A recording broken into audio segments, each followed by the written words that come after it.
넌 쉽게 말했지만 이곳의 낮은 짧고 이곳의 밤은 길다.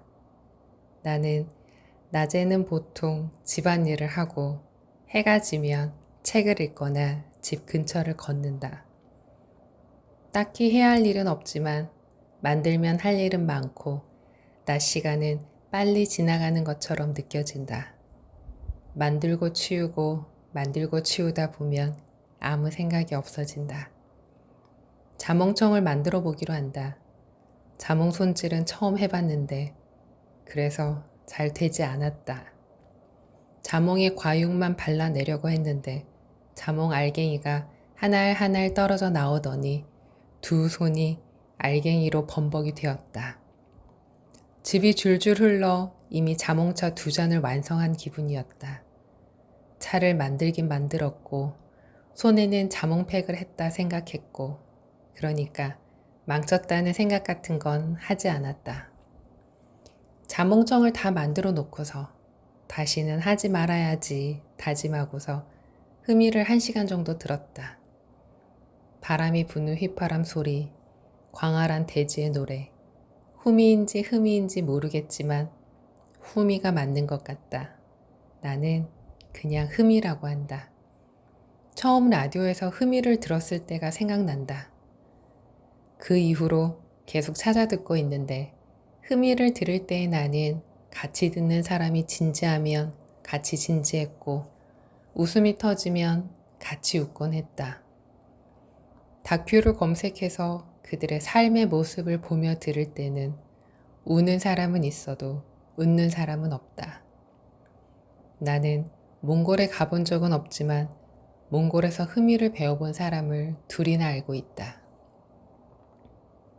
이곳에 온 다음 날 나는 올해 첫 매미 울음소리를 들었었다. 그렇게 6월이 갔고 7월이 가고 있다. 하루하루가 가고 있다는 것, 시간이 흐르고 있다는 것을 아주 잘 느끼고 있다. 시간이 흐른다는 것을 의식하면서 숨을 쉬는 일은 재미있고 행복하다. 서울에 살 때의 나는 시간이 가는 것이 두려웠고 이런 말을 꽤 자주 했었다. 미안해. 시간이 없어. 무엇이 미안하다는 것인지 또 그 말은 진심이었는지 생각해 본다. 나는 그때 내가 화가 나 있었다고 생각한다. 4시간만 없는 것도 아니었을 텐데. 111년 만에 폭염이라고 한다. 3단지 앞 버스 정류장에서 붕어빵과 옥수수를 파는 아주머니는 오늘 같은 날에도 나왔을까? 이런 것을 궁금해하며 지낸다. 예전에는 많은 것을 궁금해하며 지냈다. 보통 누군가에 대한 불만에서 시작해서 그 사람은 대체 왜 그럴까 궁금해하는 것. 조금 더 친밀한 관계와 서로 간의 이해를 쌓기 위한 궁금증이 아니었다. 그저 요게 다른 얼굴일 뿐. 내가 요즘 이렇구나. 나만 옳다고 생각하는구나. 자각을 한 뒤에 서울을 떠나야겠다고 다짐했다. 돈을 많이 버는 것은 아니었으나 나름대로 자리를 잡아가던 일들을 정리하기까지 미련을 버리기가 힘들어 오래 걸렸다. 고향으로 돌아온 지 2달이 넘었는데 아직 W를 만나지는 못했다. 그는 나의 오래된 친구인데 봄에 결혼을 하고 신혼여행을 길게 다녀온 뒤 미뤄둔 일을 하느라 시간이 없다고 했다. 그는 이곳으로 돌아왔다는 내 말에 넌 참 하고 싶은 대로 하고 사네 라고 말했고 나는 그게 꼭 그렇지만은 않다고 해명하고 싶었지만 그러지 않았다. 그만두자. 그렇게 생각했다. 그 말이 많이 기분 나쁜 것은 아니었고 나를 다 알지 않는 한 충분히 나올 수 있는 말이니까. 나는 우리가 꼭 만나야 한다고 생각하지는 않았지만 얼른 시간을 맞춰보자고 여러 번 말했다. 그는 지금 경찰이 되어 엄마와 내가 살고 있는 동네 파출소에서 일하고 있다. 그러니까 그때가 언제였더라? 어느 휴일에 다시 보기로 텔레비전을 보는데 W가 나왔다. 나는 정말 그가 맞는지 확인하기 위해 집중해서 텔레비전을 보았다. 그는 후줄근한 모습으로 연예인에게 고민 상담을 했다. 노량진과 여의도 등 몇 군데 지하철역 근처에 천막을 치고 연예인이 한 명씩 들어가 사람들을 기다린다. 그리고 들어온 사람들과 대화를 나눈 뒤 탁자에 놓인 종이에 나쁜 기억을 쓴 다음 지우개로 지우는 컨셉트의 방석이었다. W는 미래에 대한 불안감을 마치 죄를 지은 사람처럼 몹시 주눅든 모습으로 말하다가 끝내 눈물을 터뜨렸고, 연예인은 그런 그에게 나도 젊었을 적에 매일매일 불안했다고 말했다. W는 연필을 들어 지우고 싶은 나쁜 기억들을 차례로 적어 나갔고, 그런 다음엔 연예인이 준 지우개로 그것들을 하나씩 지워 나갔다.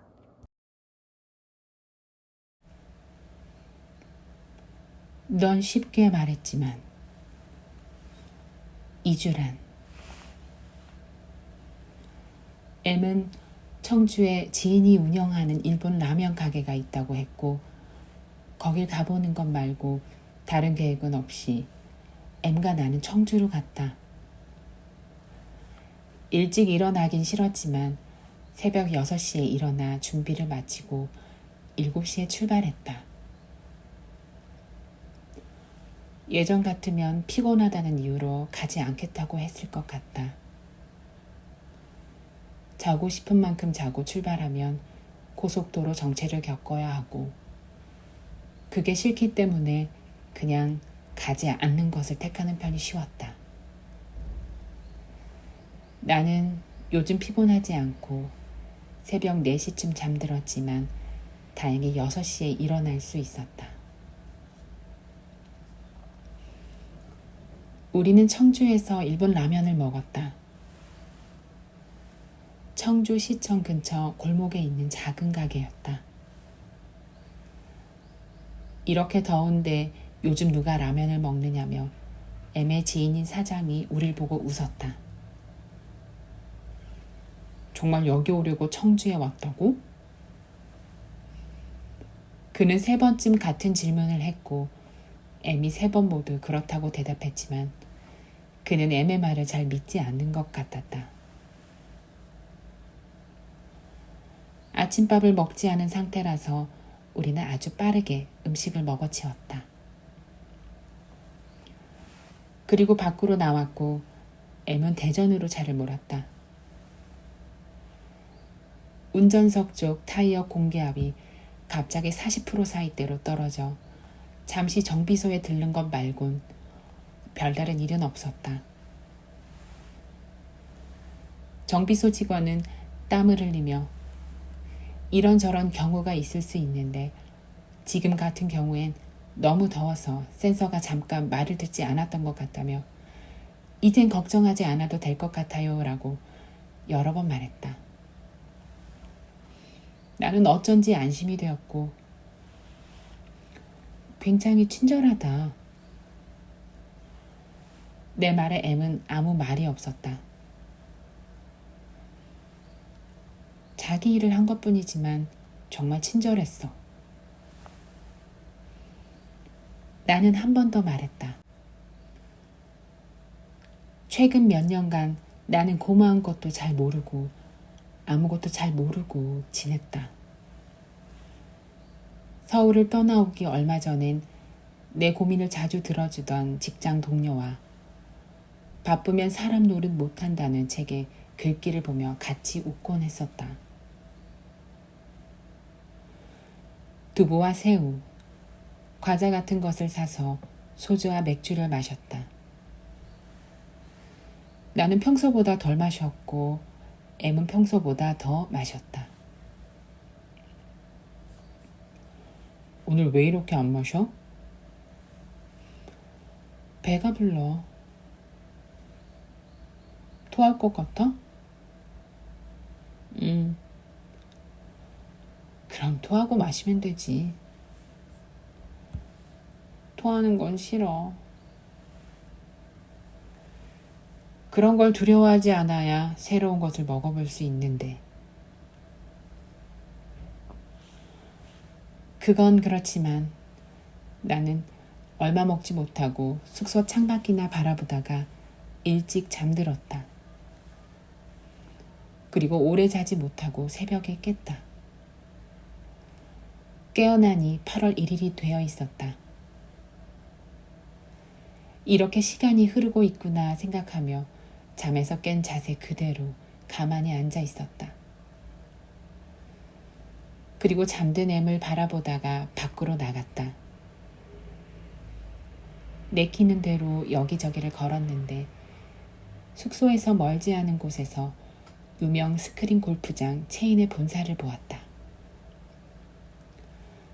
나는 내가 지금 여기서 웬 스크린 골프장 체인의 본사를 보고 있다는 것과 내일을 걱정하지 않아도 된다는 것이 낯설었고 그 낯선 기분이 좋았다. 요즘에 나는 다른 걱정은 종종 해도 전에 늘 하던 걱정은 안 한다. 나는 그 걱정들을 정말 그만하고 싶었다. 편의점에서 컵라면과 삼각김밥과 만두와 콜라를 사서 숙소를 향해 다시 걸었다. 돌아오니 M은 여전히 자고 있었다. 아직 8시도 되지 않은 시각이고 운전을 오래 했고 술도 마셨으니까 깨우지 않고 그냥 두었다.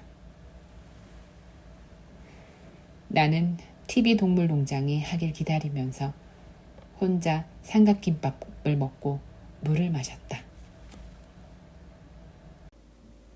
내리내리 아래로만 흐르는 물인가 사랑은. 김현수. 딸아이 열무가 태어나기 전부터 나는 자전거 앞에 아이용 의자를 설치할 계획이었다. 하지만 갓 태어난 아이는 내 생각보다 훨씬 작았다. 자전거 앞에 그 아이를 태우고 함께 논두길을 달리려면 적어도 5, 6년은 지나야 할 것 같았다. 아내와 아이가 처가에 가 있는 동안 혼자서 동네 한 바퀴 돌고 와 다시 자전거를 아파트 베란다에 넣었다. 열무는 여간에서는 큰 소리로 울지 않는 아이다. 시간이 지나면서 이 아이가 과연 어디서 왔을까 하는 처음의 의문은 사라지고 차츰 나도 어렸을 때 저랬을까 하는 궁금증이 일었다. 문을 빠끔히 열고 안을 들여다보면 열무는 새근거리며 잠을 잘도 자고 있었다. 아이를 낳고 나서 아내는 깊은 밤이면 말소리를 죽여가며 불만을 털어놓기 일쑤였다. 아무래도 나는 지진아처럼 새로 바뀐 환경을 제대로 이해하지 못하고 있었다. 여러모로 낯선 일이 많았다. 하지만 깨어있을 때면 열무는 뭐가 그리 우스운지 나를 보며 웃었다. 그럴 때면 그다지 낯설게 느껴지지 않았다. 우리는 어쨌든 가족이 됐다. 5, 6년은 지나야 자전거 앞에 태울 수 있을 줄 알았는데 열무의 2번째 여름이 찾아올 때쯤 나는 자전거 앞에 아이용 의자를 설치했다. 태어난 아이는 내 생각보다 무럭무럭 자랐다. 그러고 보면 내가 모르는 일은 정말 많았다. 아버지가 된다는 게 뭘 뜻하는지, 이제 갓 태어난 아이에게 세상이 얼마나 두렵고 놀라운 것인지, 자전거 가게 아저씨가 의자를 설치하는 동안 내 품 안에서 호기심에 가득 차 고개를 갸우뚱거리던 열무는 정작 의자에 앉히려고 드니까 울음을 터뜨렸다. 아무래도 무서워하는 듯해 내 욕심에 괜히 돈만 날렸다는 생각이 들었다. 하지만 집에 돌아와 다시 앉혔더니 고분고분히 앉는 것이었다. 조금 달려보니 소리를 지르고 연신 고개를 돌려 내 얼굴을 바라봤다. 얼굴로와 부딪히는 바람이 좋았던 모양이었다. 내친 김에 멀리까지, 그러니까 우리 아파트 건너편에 있는 논뚝길까지 달렸다. 정말 아름다운 여름이었다. 햇살을 받은 이파리들은 초록색 그늘을 우리 머리 위에 드리웠고 바람에 따라 그 그늘이 조금씩 자리를 바꿨다. 금방이라도 초록색 물이 떨어질 것만 같은 분위기였다. 나무 그늘 아래를 달리면서 나는 열무와 나의 두 번째 여름이다라고 혼자 말해봤다. 첫 번째 여름을 열무는 누워서 보냈고 두 번째 여름에는 아빠와 자전거를 타고 초록색 그늘 아래를 달렸다. 세 번째 여름은 또 어떨 것인가? 지금 내가 가진 기대 중 가장 큰 기대는 그런 모습이었다. 내가 마지막으로 고향집에 머문 것은 방위병으로 근무하던 시절이었다. 매일 출퇴근하면서 아버지가 늦잠 자는 나를 깨우는 일이 다시 시작됐다. 아버지는 가끔 화를 내면서 가끔 혀를 차면서 나를 깨웠다. 그러니까 초등학교 시절부터 고등학교를 졸업할 때까지 12년을 반복했던 일이었다. 내가 자라 청년이 되는 만큼 아버지는 노인으로 바뀌어 가고 있었다. 내가 방위병 근무를 마치고 서울로 떠나면 그 모든 일들도 이제 다시는 돌아올 수 없는 기억 속의 일들이 될 테지만 아무래나 그때 나는 그런 생각을 하지 못했다. 세상이 나를 버린 것만 같은 생각에 빠져있던 그 시절. 나를 사로잡은 것은 정약용의 형인 정약전이었다. 22살. 나는 정약전이 그저 문만 그리워한 줄 알았다. 하지만 그게 아니었다. 정약용이 쓴 선중시 정약전 묘비명을 읽는데 내 눈에 문득 이런 구절이 들어왔다. 차마 내 아우로 하여금 바다를 2번이나 건너며 나를 보러 오게 할 수는 없지 않는가. 내가 마땅히 우위보에 나가서 기다려야 되지. 1801년 11월 21일 목포 쪽과 해남 쪽으로 갈라지는 삼거리 주막거리인 나주 율정점에 도착한 죄인 정약전과 정약용 형제는 다음 날 아침 그곳에서 헤어져 각자 자기의 유배지로 떠났다. 이 일을 정약용은 율정별이라는 시에서 띠로 이은 가게집 새벽 등잔불이 푸르스름 꺼지려 해 잠자리에서 일어나 샛별 바라보니 이별할 일 참담해라. 그리운 정 가슴에 품은 채 묵묵히 두 사람 말을 잃어 억지로 말을 꺼내니 목이 메어 오열이 터지네 라고 노래했다. 그렇게 헤어지고 14년이 지난 1814년 아우 정약용이 유배지에서 풀려나리라는 소식이 들려왔다. 처음 떠나올 때만 해도 흑산도 입구인 우이도에 살았으니 우이도로 잘못 찾아간 아우가 한 번 더 바다를 건너는 수고를 할까봐 정약전은 고집을 피워 우이도로 다시 나갔다. 그리고 거기서 3년을 더 아우를 기다리다가 죽었으니 아우 정약용이 그 얼마나 가슴이 아팠겠는가. 그 묘비명에 악한 놈들의 착하지 못함을 쌓았던 게 이와 같았었다고 쓰는 심정도 알 것도 같다. 유배 16년 동안 겨우 몇 권의 책만 낸 정약전. 그가 묻이 아니라 아우를 그리워했다는 사실을, 그 그리움을 잊으려고 물고기들을 하염없이 바라봤다는 사실을 알게 된 것은 내가 마지막으로 집을 떠나고서도 아주 오랜 시간이 지난 뒤였다. 사랑은 물과 같은 것인가. 그 큰 사랑이 내리내리 아래로만 흘러간다. 그런 줄도 모르기 때문에 아이들은 자라 집을 떠나고 어린 새들은 날개를 퍼덕여 날아가는 것이다. 그늘을 돌아 나오다 열무가 조용하다 싶어 얼굴을 바라봤더니 자전거 앞자리에 앉은 채로 졸고 있었다. 얼른 방향을 바꿔 돌아서니 이미 잠에 빠져들었다. 어떻게 그 불편한 자전거 앞자리에서 잘 수 있을까 싶어 어이가 없었다. 내려서 안고 가려고 해도 너무 멀리까지 왔기 때문에 빨리 집으로 돌아가 재우고 싶었다. 한 손으로는 핸들을, 한 손으로는 아이를 붙잡고 논두길을 달려갔다. 길을 걷던 사람들이 의아한 표정으로 열무와 나를 바라봤다. 탐스런 초록색으로 물든 들판이 좌우로 펼쳐졌다. 그리고 내 머릿속으로는 어릴 적 일들이 떠올랐다.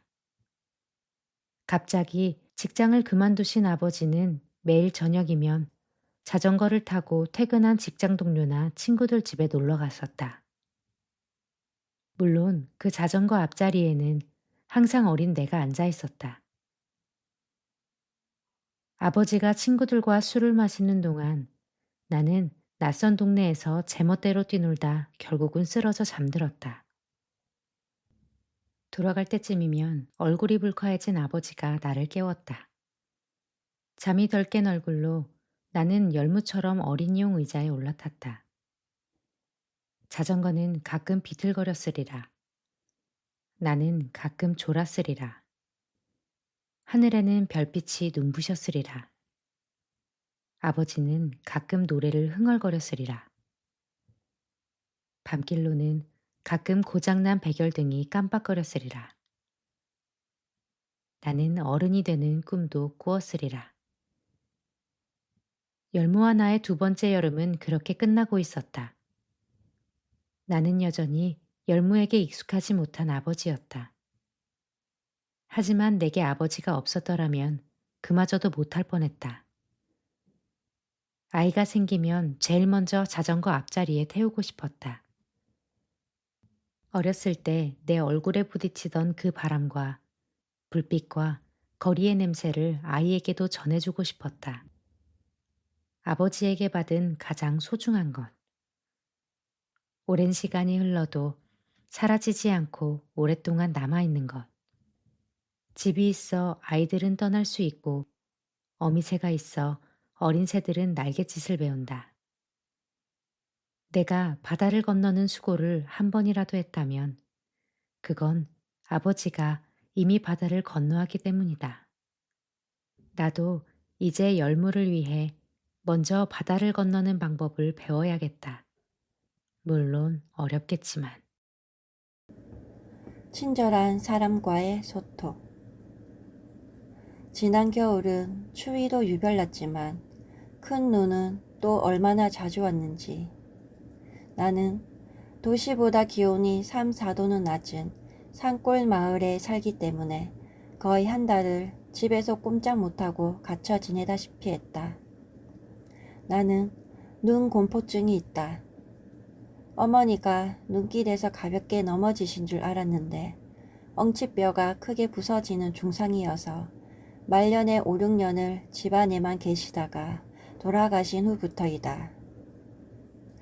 눈을 핑계로 외출을 삼가하게 되니 책 볼 시간도 많아지고 밀린 원고빚도 대강 갚을 수 있게 되어 오히려 다행이다 싶었지만 산에 못 가게 된 것은 여간 아쉽지가 않았다. 여러 가지 불편을 각오하면서까지 서울의 아파트를 벗어나 이 골짜기로 이사를 온 것은 순전히 산 때문이었다. 아차산은 등산을 즐기는 사람들이 도전하고 싶을 만큼 높지도 험하지도 않다. 서울을 둘러싼 기품 있고 웅장한 명산과 비교할 때 더욱 그렇다. 그러나 나는 첫눈에 들었으니 아마 그 산세가 내 나이에 버겁지 않아 보였기 때문일 터이다. 다음으로는 사람들한테 시달린 흔적 없이 청정해 보이는 것도 마음에 들었다. 어느 정도 만만하게 본 거였는데 사귀고 보니 그 안에 백제 산성과 근래에 발굴된 고구려의 보류성터 등 적지 않은 유적지를 숨기고 있어 단지 훼손이 덜 된 자연 이상의 것, 백제 고구려인의 운운한 기상과 옹골찬 정신의 맥을 굽이굽이 품고 있는 것처럼 심상치 않아 보이는 것도 이 산을 더욱 사랑하게 된 까닭이 되리라. 능선에서 굽어보면 유유히 흐르는 한강이 마치 천년의 해저처럼 보여 왜 백제와 고구려가 거기를 차지하고 요새를 구축하고 싶어 했는지 알 것 같다. 그러나 지금은 새해의 해맞이 능선으로 더 유명하고 그나마도 서울 쪽에서 많이 오지 구리 쪽에서 가는 사람은 많지 않다. 우리 마을에서 오르는 길도 너덕갈래가 되지만 내가 개발한 길은 1년 내내 아무하고도 안 마주칠 정도로 사람들이 안 다니는 길이다.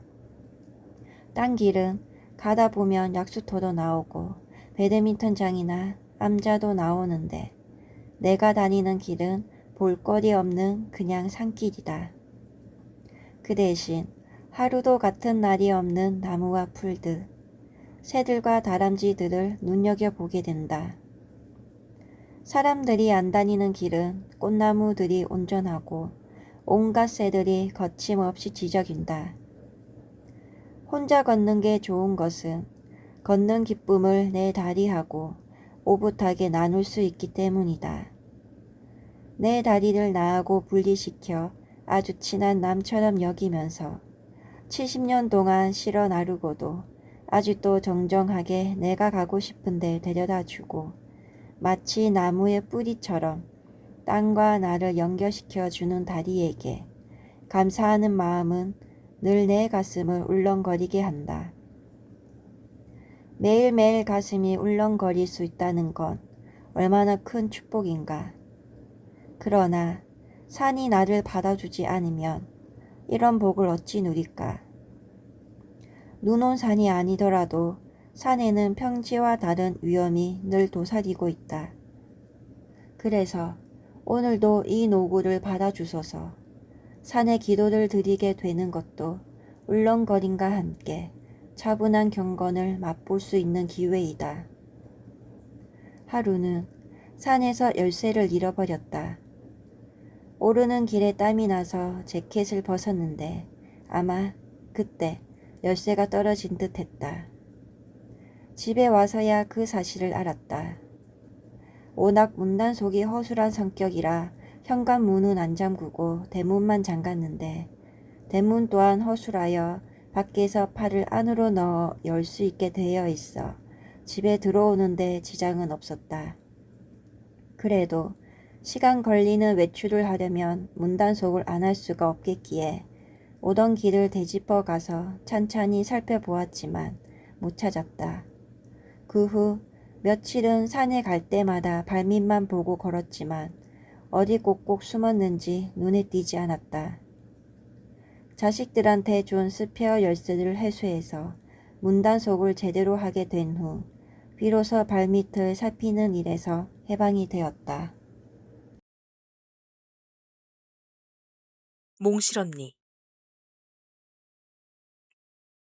일본이 전쟁으로 망하고 나서 우리는 해방을 맞이했다. 35년 동안의 서름을 한꺼번에 씻은 듯이 벗어던진 듯이 모두가 들뜬 기분으로 얼마 동안 시끄러운 세상을 살아야 했다. 만주나 일본 같은 외국으로 나갔던 사람들이 줄지어 돌아왔다. 그러나 돌아온 사람들에게 기대했던 조국의 품은 너무나도 초라하고 쌀쌀했다. 그래서 말만으로 해방된 조국에 빈몸으로 찾아온 그들은 살아갈 길이 없었다. 귀국 동포라는 말은 라디오나 신문 같은 데에서만 쓰이고 보통은 일본 거지, 만주 거지라고 불렀다.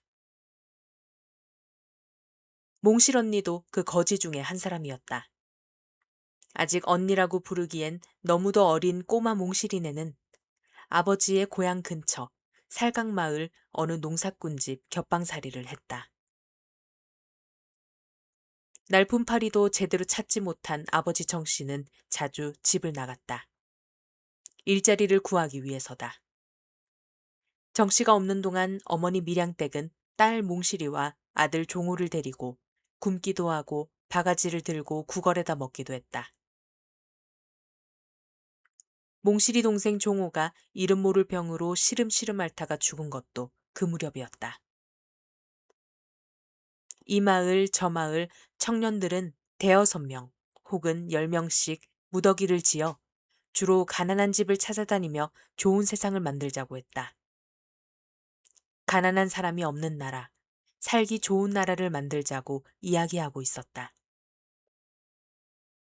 그들이 기차 정거장이 있는 마을 국민학교 운동장에서 붉은 깃발을 흔들며 만세를 부르던 날, 마을은 온통 벌집 쑤신 듯이 발칵 뒤집혔다. 총을 든 경찰이 청년들을 잡아가고 있었던 것이다. 어수선한 세상은 쉬이 끝나지 않았다. 그런 어려운 때에 가엾은 몽실에게도 슬픈 운명이 기다리고 있었다. 해방이 되고 나서 꼭 1년 반 만인 1947년 봄이었다. 1. 몽실아, 어서 가자. 방문을 꼭꼭 닫아 걸고 나서 밀양댁은 몽실을 재촉했다. 엄마, 어디 가? 아무데 가면 왜? 인제 가면 안 와? 밀양댁은 대답이 없다. 몽실은 궁금했다. 아무래도 이 길로 가면 영영 돌아오지 않을 것이라는 생각이 든다. 벌써 밀양댁은 몽실이 손을 잡고 살인문을 나선다. 끌려가면서 몽실은 무섭기도 했다. 주인집 식구들은 모두 들로 나가고 아무도 없다. 그런데 밀양댁은 흡사 도망을 치는 사람처럼 서두르고 있기 때문이다. 윗방 아줌마한테도 아무 말도 않고 가? 시끄럽다. 그냥 가면 되는 거다. 몽실은 그제야 알아차렸다. 어머니 밀양댁은 지금 진짜 도망을 치고 있다는 것을. 냉이꽃이 하얗게 자북자북 피었다. 골목길은 너무도 환하고 따뜻했다. 우물 앞 대추나무 아래까지 끌려가다가 몽실은 갑자기 밀양댁 손을 뿌리쳤다. 얘야, 어딜 가니? 내 소꿉살림 갖고 올게. 몽실은 하마터면 두고 가버릴 뻔했던 소꿉을 가지러 뛰어갔다. 뒤란 담 밑에다 모아둔 사금팔이랑 병뚜껑, 구멍 뚫린 고무공, 조롱박 한 짝, 구질구질한 소꿉 살림은 건너집 희숙이와 같이 주워 모은 것이다. 그러나 몽실은 깡그리 혼자서 치맛자락에 쌌다. 그러곤 밀양댁에게로 달려갔다. 빨리 와! 그까지 깨진 사기 조각은 못하러 갖고 가냐? 이것 내 살림이야! 몽실은 소꿉을 싼 치맛자락을 꼭꼭 오불쳤다. 그러고는 밀양댁의 손에 잡혀 종종걸음으로 끌려갔다. 구불구불한 우찻길을 따라 십리를 가면 장터마을이 있고 기차 정거장이 있다. 거기서 기차를 탔다. 몽실은 그제야 아버지 생각이 났다. 엄마, 아버진? 말하지 마. 지금 아버지한테 가는 거다. 아버지한테? 그렇다니까. 밀양댁은 역정을 내면서도 차 안에 있는 사람들이 들을까봐 작은 소리로 말했다. 빈 의자가 없어서 몽실은 줄곧 밀양댁 치맛자락을 붙잡고 서 있었다. 5정거장인지 6정거장인지를 지나서 내렸다. 생전 처음 보는 낯선 정거장이었다. 몽실이가 살던 곳의 기차 정거장보다 더 작고 더 보잘것없는 정거장이었다. 몽실은 어쩔 수 없이 밀양댁 손에 끌려 일어섰다. 고개를 넘어 골짜기를 벗어나 조금 넓은 들판에 나왔다. 그리고 해가 질 무렵 조그만 마을에 닿았다. 두고 온 동네와 같이 감나무가 있고 대추나무가 있는 마을이다. 몽실은 너무나 지쳤다. 그래서 새아버지네 집에 닫자 방 안에 들어가 그냥 쓰러져 버렸다. 눈을 떴을 땐 다음날 아침이었다. 낯선 방 안에서 자고 있었음을 알고 소스라쳐 놀라 일어나 앉았다. 이제 일어났냐? 방 안엔 어머니 대신 낯선 할머니가 앉아 있었다. 오른쪽 눈 위엔 오징어 다리에 붙은 몽울 같은 사마귀가 있고 쪼글쪼글 주름투성이 할머니였다. 몽실은 방 안을 둘러보면서 찔끔거리기 시작했다. 울지 마라. 엄마 올 거다. 할머니는 무척 마음씨가 좋은 것 같았다. 몽실의 손을 꼭 잡고 글썽거리는 눈물을 소매 끝으로 닦아준다. 그러면서 밖을 향해 소리쳤다. 애미 거기 있냐? 누군가 달려오는 소리가 났다. 그리고 방문이 열리고 밀양댁이 들어왔다. 몽실아. 엄마. 몽실은 반가움에 그만 밀양댁 품에 안겨 울었다. 됐어. 그만 울고 밥 먹자. 배고프지? 저녁도 안 먹고 여태 자버렸으니까. 몽실은 2번, 3번 밀양댁의 손을 쥐어보고 얼굴을 쳐다보면서 틀림없다는 것을 알고 안심을 했다. 밀양댁이 밥을 가지고 왔다. 어쩌면 놀랍게도 하얀 쌀밥에 생선 반찬까지 있지 않은가. 몽실은 그러나 밥이 잘 먹히지 않았다. 아직도 서먹서먹하기만 한 낯선 집에서 불안과 두려움이 가시지 않았기 때문이다. 조금만 먹고 숟갈을 놓으니까 밀양댁이 눈을 깜빡깜빡했다. 많이 먹으라는 눈짓이다. 그러나 몽실은 고개를 젓다. 밀양댁은 몹시 안타까운 듯이 나머지 밥그릇을 가지고 나갔다. 몽실이가 밀양댁 뒤를 따라가려니까 할머니가 붙잡았다. 여기 앉아라. 몽실은 엉거주춤 할머니 앞에 앉았다. 나이가 몇 살이냐? 몽실은 잠깐 망설이다가 대답했다. 7살. 7살인데 이렇게 키도 크고 말도 잘하냐? 이제부터 여기서 나고 사는 거다. 내가 몽실이 할미다. 알았니? 몽실은 가만히 고개만 끄덕였다. 그럼 나가서 놀아라. 몽실은 밖으로 나갔다. 마당이 훤히 넓은 집이었다. 그러나 쓸쓸하고 외로운 집이었다.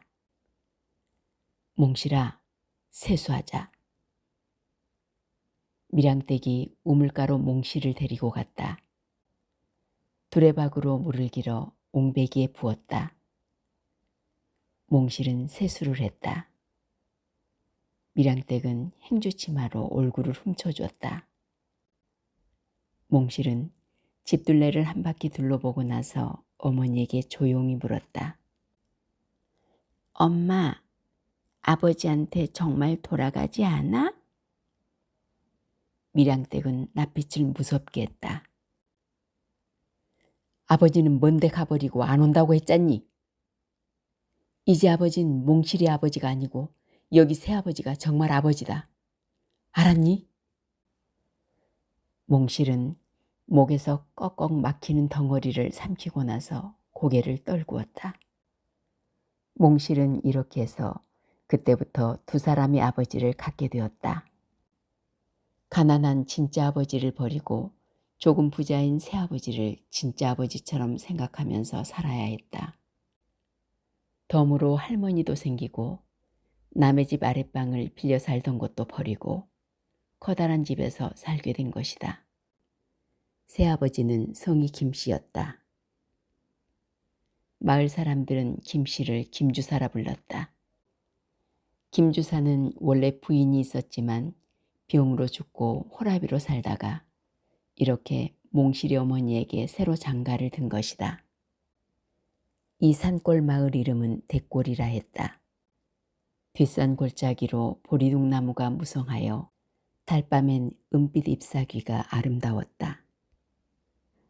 대골 아주머니들이 몽실에게 물었다. 내 이름이 뭐냐? 정몽실이여요. 정몽실이? 마을 아주머니들은 뜻있는 웃음을 웃으며 고개를 끄덕였다.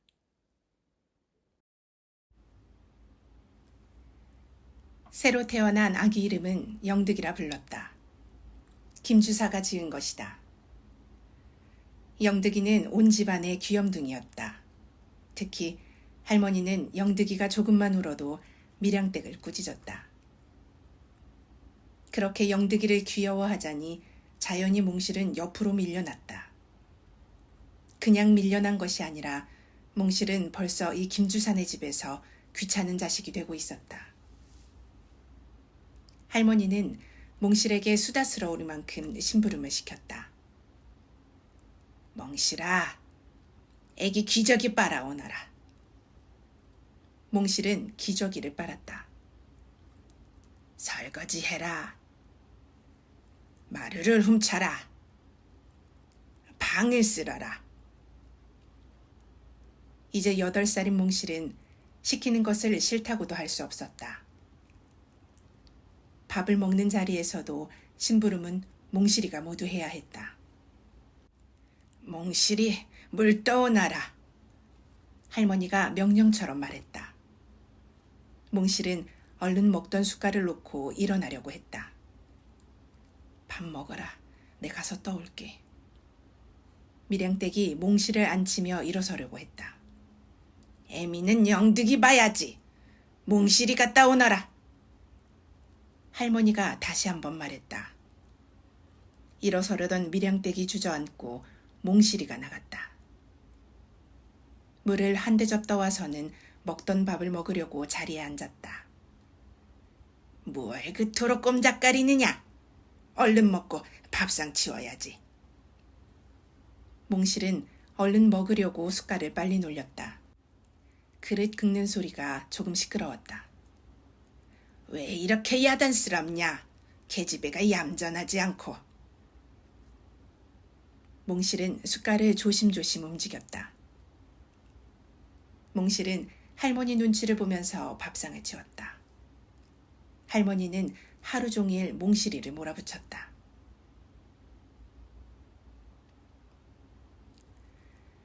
새아버지 김주사도 말씨가 거칠어졌다. 몽실은 점점 무섭고 고달파졌다. 조금만 놀고 있는 기미가 보이면 김주사는 호통을 치는 것이었다. 밥 먹고 할 짓이 없으니까 놀기만 하느냐? 몽실은 할머니와 김씨 아버지 곁에서 밥을 먹는 것이 무서워졌다. 혼자서 부엌 구석에서 몰래 훔쳐먹듯이 했다. 김씨 아버지와 밀양댁이 싸움을 했다. 고개 넘어 장터 마을에 장이 서는 날이었다. 조금 늦게 장에서 돌아온 김씨 아버지는 술에 취해 있었다. 그날 밤 몽실은 할머니 방에서 잠이 들었다가 누구의 고함 소리에 눈을 떴다. 건넌방에서 김씨와 밀양댁이 싸우고 있었다. 그땐 몽실이를 친딸처럼 키워주겠다고 했잖아요. 밀양댁이 김씨에게 말하는 소리가 났다. 몽실은 정신이 번쩍 나서 잔뜩 귀를 기울였다. 누가 구박이라도 했어? 밥 먹여주고 옷 입혀주고 따뜻하게 재워주는데 무엇이 불만이요? 김씨는 능청스레 소리치며 말했다. 너무하셔요. 그 애는 아직 8살밖에 되지 않아요.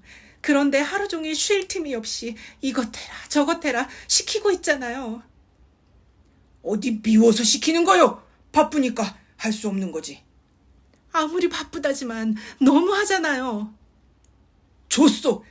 그게 싫으면 당장 내일이라도 데리고 가시오. 끝내 밀양댁은 참지 못해 울어버리고 김씨가 밀양댁을 때리는 소리가 났다.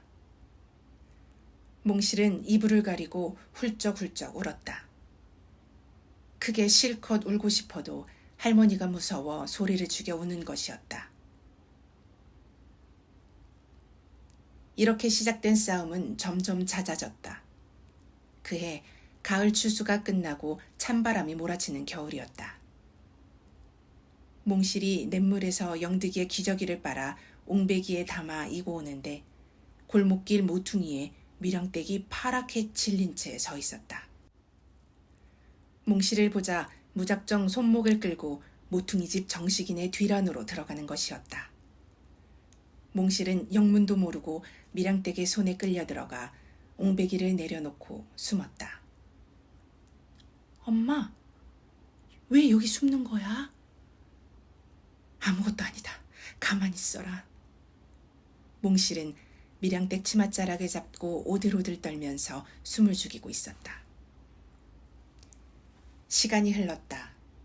1시간이 지나고 2시간이 지났다. 발이 시려서 동동 뛰었다. 밀양댁은 몽실이의 어깨를 쌓안고 다독거렸다. 붉은 머리 연맹 1. 이상한 신문 광고 선뜻한 바람이 부는 가을의 어느 아침이었다. 내가 거실로 들어가니 홈즈가 마침 손님 한 사람하고 이야기에 열중하고 있었다. 머리카락이 마치 붉은 당근 같은 40살쯤 되어 보이는 장사꾼 비슷한 사람이었다. 오, 손님이었군. 정말 실례했습니다. 내가 당황하여 되돌아가려고 하자 홈즈가 손을 들고 잠깐, 와트슨. 기다려주게. 마침 알맞게 잘 왔군. 자네도 꼭 들어줘야 되겠네. 그리고 상대방 손님에게 돌아앉으면서 윌슨 씨, 이분은 와트슨이라고 부르며 나의 친구입니다. 자주 나의 일을 도와주고 있는 사람이니 무슨 말씀을 하셔도 상관없습니다. 윌슨이라고 하는 머리카락이 빨간 그 사람은 실눈을 뜨고 나를 흘끔 보면서 인사를 했다.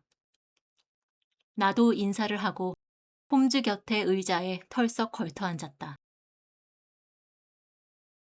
윌슨은 호주머니에서 주름투성이인 낡은 신문을 끄집어내고서는 끊임없이 광고 기사를 찾기 시작했다.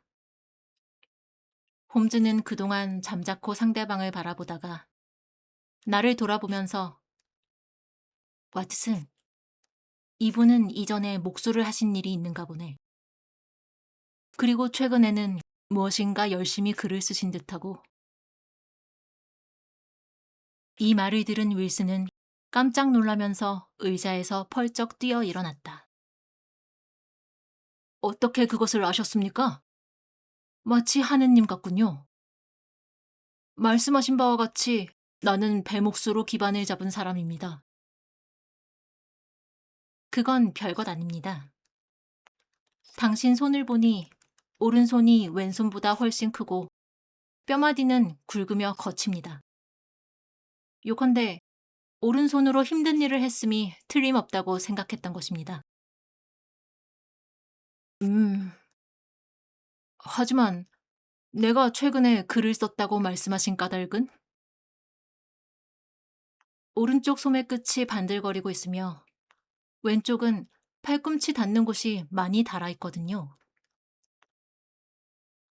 아하, 그렇군요. 듣고 보니 간단한 일입니다.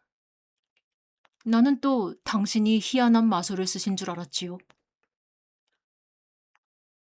저런, 실수했군. 공연히 마술을 밝히는 것이 아니었는데. 그런데 윌슨 씨, 광고는 찾아내었습니까? 있습니다. 여기에 나와 있는 것이 바로 그겁니다.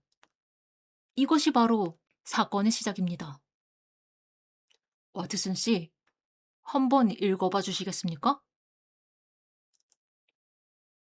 신문은 꼭 2개월 전 8월 10일자의 클라니클 데일리 익스프레스였다.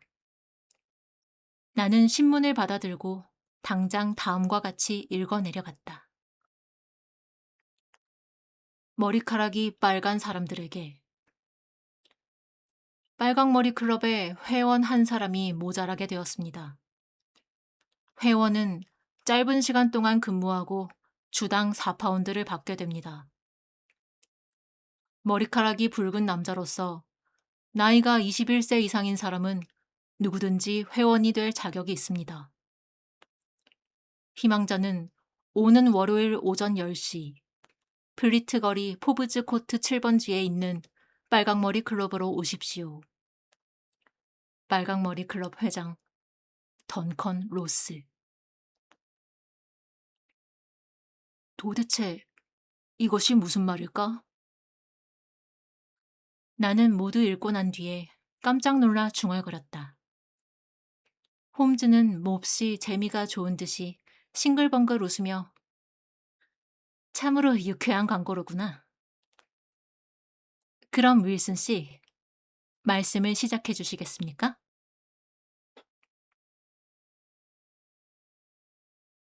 이 윌슨의 이야기. 윌슨은 의자 앞쪽으로 나와 앉으며 그러면 말씀을 드리겠습니다. 나는 런던의 번화가 코버그 거리에서 전당포를 하고 있습니다.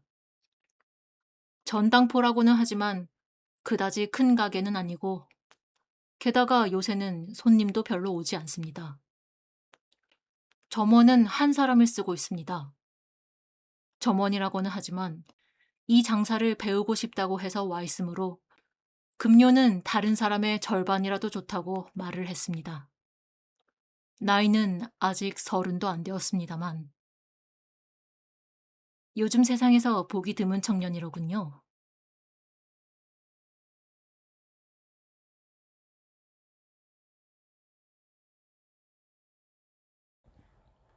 빨강머리 클럽 회장. 드디어 다음 월요일이 되었습니다. 나는 스폴딩과 함께 정해진 시각인 8시에 닿았습니다만 그때 참으로 놀랐습니다. 건물 앞에는 사람들이 구름과 같이 모여 있었습니다. 게다가 한 사람의 예외도 없이 모두가 빨강머리였거든요. 오래 기다린 끝에 나의 차례가 되었기에 사무실로 들어갔더니 그곳에는 겨우 허술한 테이블과 의자가 둘 있을 따름이었습니다. 테이블 건너편에 머리카락이 새빨간 사람이 의자에 앉아 있었는데 그가 회장인 덩컨 로스 씨였습니다. 빨강머리 회장은 내게 앉으라고 권한 다음 잠시 나의 머리카락을 쳐다보았습니다. 그러다가 갑자기 일어서서 내 곁으로 오더니 느닷없이 나의 머리카락을 꽉 붙잡고 힘껏 당기는 것이었습니다. 나는 나도 모르게 아 하고 소리쳤습니다. 얼마나 아팠던지 눈에서 눈물이 핑 돌 정도였던 것입니다. 아 실례했소이다. 진짜인가를 시험했던 것입니다. 회장은 빙긋 웃고서는 윌슨 씨라 하셨죠? 참으로 훌륭한 빨강머리십니다. 당신을 채용하기로 결정했습니다. 축하합니다. 나는 너무 기뻐서 인사말도 변변히 하지 못했습니다. 자, 용건부터 이야기합시다. 윌슨 씨, 당장 내일 나와서 일할 수 있겠습니까? 일이라니 대체 무엇을 하는 겁니까? 매우 간단한 일입니다. 백과사전에 쓰여 있는 사항을 다른 종이에다 베껴주시면 됩니다. 저 책장에 백과사전 제1권이 들어 있습니다. 책상과 의자는 이것을 쓰시고 시간은 오전 10시부터 오후 2시까지면 됩니다. 알겠습니다. 한 가지만 확실히 말씀해 두겠습니다.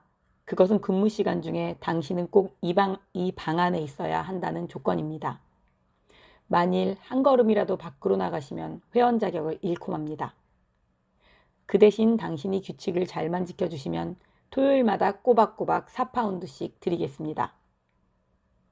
나는 스폴딩과 함께 껑충껑충 뛰고 싶을 만큼 기뻐하면서 집으로 돌아와서는 당장 종이와 잉크를 준비했습니다. 다음 날이 되자 나는 지시된 시각에 사무실로 가보았습니다.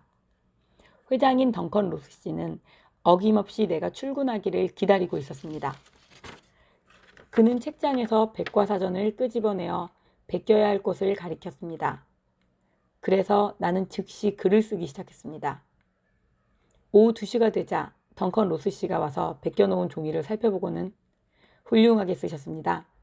그럼 내일 다시 부탁드리겠습니다. 이런 말을 마치고 나를 방에서 내보내고는 밖에서 출입문을 찰칵 잠가버렸습니다. 이런 식으로 나는 날마다 똑같은 일을 되풀이 하였습니다. 그리고 매주 토요일 오후가 되면 회장인 로스 씨는 약속대로 번쩍번쩍 빛나는 금화로 4파운드를 지불해 주었습니다. 내가 크게 만족하고 있는 동안에 어느덧 8주일이 지났습니다. 그런데 홈즈 씨, 갑자기 뜻밖의 일이 일어나서 나의 즐거운 꿈이 깨어지고 말았던 것입니다. 아니, 깨어지다니. 홈즈는 날카로운 눈으로 상대방 얼굴을 바라보았다. 나도 무심코 윌슨의 얼굴을 쳐다보았다. 그렇습니다. 산산이 일이 뒤틀려 버렸습니다. 그것은 바로 오늘 아침의 일입니다. 나는 여느 때와 다름없이 10시에 사무실로 갔더니 문이 꽉 잠겨 있었습니다. 그리고 웬일인지 문 위에 종이 쪽지가 한 장 핀으로 꽂혀 있지 않겠습니까? 바로 이 종이 쪽지입니다. 자, 읽어보십시오. 윌슨은 이렇게 말하면서 호주머니에서 엽서 크기만한 하얀 마분지를 내밀었다. 거기에는 이렇게 쓰여 있었다. 빨강머리 클럽은 해산했음. 10월 9일. 홈즈와 나는 한동안 찬찬히 이 마분지를 바라보다가 누가 먼저인지 모르게 와 하고 웃어버렸다. 이 엉뚱한 글귀와 눈앞에서 울기 시작할 듯한 얼굴을 비교해보니 우스워서 견디지 못했던 것이다. 그러자 윌슨은 빨간 머리카락이 돋아난 언저리까지 새빨갛게 변하면서 화가 불끈한 목소리로 무엇이 우스운가요? 남의 불행을 비웃기나 하고 아무 일도 할 수 없다면 다른 곳으로 가겠습니다. 홈즈는 허둥지둥 말리고는 좀 생각해 보십시오. 이렇게 재미있는 사건을 놓쳐서야 되겠습니까? 웃어버린 것에 사과드리겠습니다. 그러나 저러나 윌슨 씨, 이 종이 쪽지를 보고 어떻게 하셨나요? 몹시 놀랐습니다. 어떻게 해야 할지 몰랐었습니다. 즉각 사무실 주인에게 찾아가서 물어봤습니다.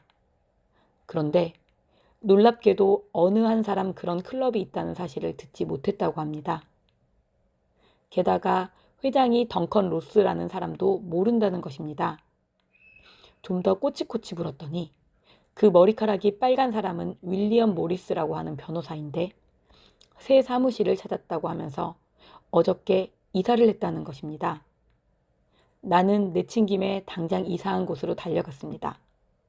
그러나 그 주소에는 던컨 로스라는 이름도 윌리엄 모리스라는 사람도 없었습니다. 보헤미아의 스캔들, 복면의 방문객. 홈즈는 요즘 어떻게 지내고 있을까? 잠깐 들려봐야겠군. 어느 날 밤 정확히 말하자면 1888년 3월 20일 밤 홈즈의 오랜 친구이자 조수였던 와트스는 왕진 나갔다 돌아오던 길에 언뜻 이렇게 생각하였다. 저 유명한 공포의 사건이 해결된 다음 와트스는 메리 모우스턴 양과 결혼했다. 결혼 이후 그는 홈즈의 하숙을 나와 그곳으로부터 마차로 10분쯤 걸리는 곳에다가 병원을 개업했다. 개업한 지 얼마 안 됐지만 병원은 잘 되었다. 찾아오는 환자들로 날마다 눈꽃들 사이 없이 바빴던 와트스는 몇 개월 동안이나 홈즈를 만나지도 못하고 있었다. 마침 그가 탄 마차는 홈즈의 하숙으로 가는 길목을 막 지나치려 하고 있었다. 와트스는 급히 마부에게 말했다. 이봐, 베이커 거리 221번지로 몰아주게. 예, 나리. 마부는 큰 소리로 대답하고 나서 달리는 마차의 방향을 돌렸다. 몇 분 후 마차는 그리운 홈즈의 하숙집 앞에 덜커덩거리며 멈추었고 와트스는 마차에 앉은 채로 홈즈의 방을 올려다보았다. 홈즈의 방엔 불이 환히 켜져 있었다. 그 밝은 창에 파이프를 입에 문 홈즈의 낯익은 모습이 비쳤다. 성급하게 방 안을 걸어다니고 있는 듯 창에 비쳤던 홈즈의 그림자는 금방 사라졌다가 다시 나타났다. 내가 함께 있던 때와 달라진 데가 없군. 와트스는 싱긋 웃으며 마차에서 내렸다. 그리고는 수십 명이 기대와 불안에 가슴을 죄면서 잡아당긴 초인종 줄을 손에 잡으니 곧 응답이 있었다. 와트스는 익숙한 계단을 재빨리 올라 홈즈의 방 앞에 섰다. 그리고는 노크도 없이 문을 열었다. 여! 홈즈는 한 손을 쳐들며 인사를 대신했다. 그러나 그뿐. 오래간만에 옛 친구를 만났는데도 그의 얼굴에는 별로 반가운 빛이 떠오르지 않았고 와트슨이 그와 함께 있을 때 즐겨 안곤 했던 안락 의자를 손으로 가리켰을 따름이었다. 하지만 오랫동안 홈즈와 함께 사건을 추적하며 생활을 같이 해왔던 와트슨은 조금 더 언짢아하지 않았다. 홈즈라는 사나이는 아무리 반가운 사람일지라도 과장된 몸짓으로 환영을 하지 않았기 때문이었다. 이윽고 홈즈는 조용히 다가와 와트슨에게 담뱃갑을 내밀더니 방 한 구석으로 가 스카치 위스키와 유리컵을 들고 왔다. 그리고는 와트슨에게 권했을 뿐 홈즈 자신은 마실 생각도 않고 방 한 귀퉁이에 우뚝 선 채 와트슨을 머리 위서부터 발끝까지 뚫어지게 바라보았다. 와트슨, 자네의 결혼은 성공이었던 모양이군. 불쑥 내뱉는 홈즈의 말에 와트슨은 자넨 그걸 어떻게 알지? 하고 되물으며 놀라움을 감추지 못했다. 우선 첫째, 자네 혈색이 몹시 좋아졌네. 체중도 3.5kg이나 불었군 그래. 그렇지 와트슨? 아니 3.25kg일세. 와트슨이 과장스럽게 부정해 보이자 홈즈는 짐짓 퉁명스럽게 받아넘겼다. 흥, 약간 틀렸을 뿐이야. 약간. 그리고 지금 자넨 왕진 갔다 돌아오는 길인가 보군. 와트슨, 개업의 노릇도 꽤 힘들지? 홈즈는 와트슨 곁으로 한 걸음 다가서며 다정하게 물었다. 그러자 이렇듯 여유 있는 홈즈의 태도와는 달리 와트슨은 몹시 당황했다. 잠깐 홈즈, 난 자네에게 개업했다는 것을 알리지 않았을 텐데. 통지를 받지 않았어도 다 알게 되어 있지. 자네 스스로가 통지서나 마찬가지니까. 와트슨은 잠자코 홈즈를 바라봤다. 그만한 것을 몰라서 어떡하나. 그리고 말이 난 김에 자네에게 한마디 충고해두겠네. 자네가 지금 부리고 있는 한야를 당장 그만두게 하게. 빠를수록 좋아. 게으름뱅이에다 일을 너무 거칠게 해. 뭐라고? 자네 혹시 나 없는 동안 우리 집에 온 일이 있나? 그까짓 걸 알려고 자네 집까지 가는 수고를 할 필요가 어딨나? 그냥 이 자리에서 안 걸세. 자네가 지금 신고 있는 구두, 사흘 전 비에 흠뻑 젖었었지? 응.